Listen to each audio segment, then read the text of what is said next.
दोस्तों नमस्कार, एक बार फिर से स्वागत करते हैं आपका अपने सबसे भरोसेमंद यूट्यूब चैनल पेंशनर पोर्टल पर। दोस्तों आप सभी को पता है कि लोकसभा राज्यसभा का मॉनसून सत्र चल रहा है और ऐसे में हमारे पेंशन धारकों की समिति ने ठान लिया था कि उनकी मांगों यानी कि न्यूनतम पेंशन बढ़ोतरी की मांग को वो हर यहाँ पर सांसद तक पहुँचाएंगे। और कल का मॉनसून सत्र आप सभी के लिए काफ़ी पॉजिटिव रहा है। एक साथ 9 सांसदों ने लोकसभा में एक साथ आवाज़ उठाई है पेंशन वृद्धि को लेकर। वीडियो में हम आपको जानकारी देंगे कि क्या यहाँ पर जवाब पूछे गए हैं और सरकार ने इनसे क्या आंसर यहाँ पर दिए हैं। पेंशन बढ़ोतरी आपकी होगी या फिर नहीं होगी, तो कितनी होगी, पूरी जानकारी के लिए वीडियो को अंत तक देखें। वीडियो अपने दोस्तों के साथ जरूर शेयर कर लें ताकि वो भी इनके बारे में जान सकें। तो चलिए दोस्तों, ज़्यादा वक्त न गंवाते हुए स्टार्ट करते हैं आज की हमारी वीडियो। आप सभी को पता है लोकसभा राज्यसभा का जो मानसून स्तर है उसमें सभी सांसद और विधायक अपने अपने हिसाब से समस्याओं को यहाँ पर रखते हैं और उनका निवारण निकालने की कोशिश भी करते हैं। और ऐसे में ईपीएस 95 पेंशन धारकों की वर्षों से लंबित मांग को लेकर 2 अगस्त 2021 को 9 सांसदों ने एक साथ ईपीएस 95 पेंशन धारकों की पेंशन बढ़ोतरी और पेंशन धारकों की 4 सूत्रीय जो मांग है उनके संबंध में यहाँ पर श्रम मंत्रालय से सवाल किए हैं। इन सांसदों में जो मेन सांसद हैं, मतलब कौन कौन से 9 सांसदों ने ये आवाज़ उठाई है, चलिए एक बार जान लेते हैं। तो सबसे पहले यहाँ पर श्री प्रताप राव पाटिल चिखलीकर, और दूसरे नंबर पर हैं श्री सुब्रत पाठक, श्री चंद्रशेखर साहू, श्री प्रताप राव जाखव, श्री संजय सदाशिव मांडलिक, श्री सुधीर गुप्ता, श्री रंग अप्पा बारणे और श्री रविंदर कुशवाहा, और आखिर में है श्री विद्युत परण महतो।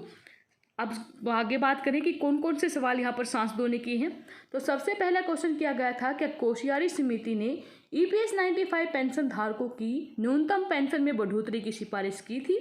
यदि हाँ तो उसके संबंधित ब्यौरा क्या है और सरकार द्वारा ऐसी सिफारिशों पर क्या कार्यवाही की गई है। जैसा कि केंद्र सरकार के पेंशनों को मूल्य सूचकांक स्थिर करने के लिए महंगाई भत्ता दिया जाता है, तो क्या इसी तर्ज पर ईपीएस 95 के पेंशन धारकों को महंगाई भत्ता देने का प्रस्ताव है? यदि हाँ तो क्या सरकार को विचार आर्थिक रूप से वंचित ईपीएस 95 पेंशनरों को आयुष्मान भारत योजना का लाभ देने का है, और यदि हाँ तो तत्संबंधित ब्यौरा क्या है और उस प्रस्ताव को कब तक क्रियान्वित यहाँ पर किए जाने की संभावना है। इन सभी का आंसर देते हुए श्रम और रोजगार राज्य मंत्री श्री रामेश्वर तेली जी ने कहा, सबसे पहले जो कोश्यारी समिति की सिफारिश के अनुरूप क्या न्यूनतम पेंशन बढ़ोतरी की सिफारिश यहाँ पर ईपीएस 95 पेंशन धारकों के लिए हुई है। उस क्वेश्चन के जवाब में इन्होंने कहा, कोश्यारी समिति ने वर्ष 2013 में कर्मचारी पेंशन योजना यानी कि ईपीएस 95 के सदस्यों के लिए न्यूनतम पेंशन 3,000 रुपये प्रति माह तक बढ़ाने के साथ ही सरकार के अंशदान को मजदूरी के 1.16% से बढ़ाकर कम से कम 8.33% करने की सिफारिश की थी। सरकार ने वर्ष 2014 में पहली बार बजटीय सहायता प्रदान करने के ईपीएस के अंतर्गत पेंशन धारकों को 1,000 रुपये प्रति माह की न्यूनतम पेंशन प्रदान की, जो ईपीएस के अंतर्गत वार्षिक रूप से प्रदान की गई मजदूरी के 1.116% की बजटीय सहायता के अतिरिक्त थी। वर्ष 2021 से 20 के लिए न्यूनतम पेंशन के लिए तथा सरकार के अंशदान के रूप में मजदूरी का 1.16% के लिए 7,364 करोड़ रुपए की यहाँ पर रकम प्रदान की गई है।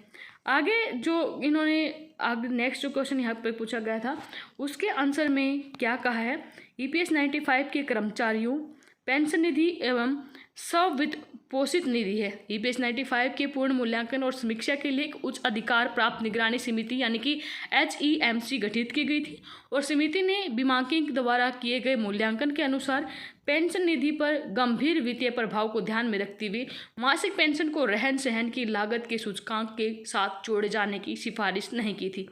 बात करें आयुष्मान भारत योजना की पात्रता की, तो आयुष्मान भारत प्रधानमंत्री जन आरोग्य योजना एक पात्रता आधारित योजना है तथा लाभार्थी परिवार ग्रामीण क्षेत्र के लिए विशिष्ट मानदंड और शहरी क्षेत्र के लिए व्यावसायिक मानदंड का अनुप्रयोग करते हुए सामाजिक आर्थिक जातीय जनगणना डेटाबेस के लिए दिए जाते हैं।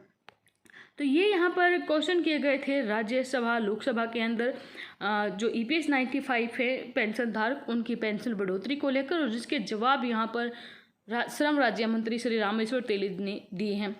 वीडियो अपने दोस्तों के साथ जरूर शेयर कर लें। धन्यवाद। जय हिंद, जय भारत।